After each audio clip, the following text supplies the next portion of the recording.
Hi, and welcome to this weekday word.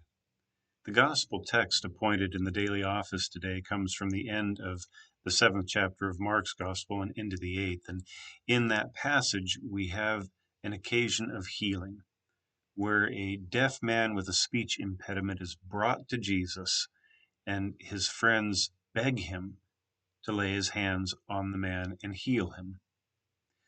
There are a couple things I think that really stand out to me in that. And the first is that the deaf man with the speech impediment was brought to Jesus by family or friends. We don't really know which, but we're told that he was brought to Jesus.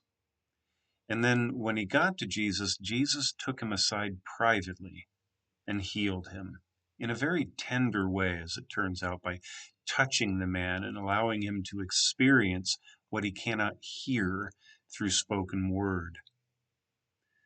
I think that tells us a couple things, and things that I think are very important for us to hear, especially as we approach Easter. The first is that one of the most important and beautiful things we can do is bring people to meet with Jesus.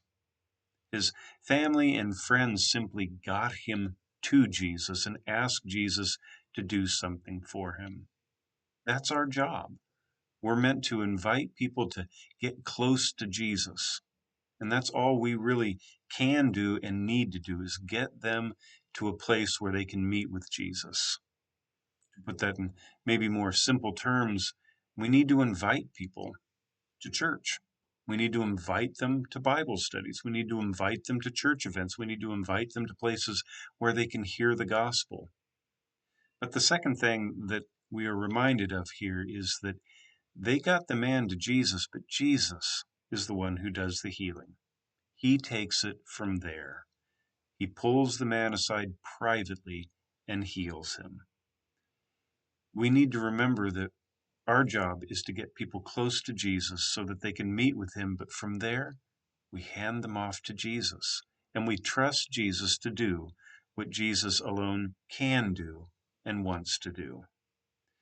And so as we approach Easter in just a few short days, it is an incredible opportunity to invite people to come and meet Jesus, to come and hear the gospel. And our job is simply to get them there, to invite them, to tell them why church means so much to us, how they're going to enjoy their time there, to just get them there. But once they're there, we simply pray, Lord, you take it from here. And we trust that Jesus will do what Jesus knows needs to be done.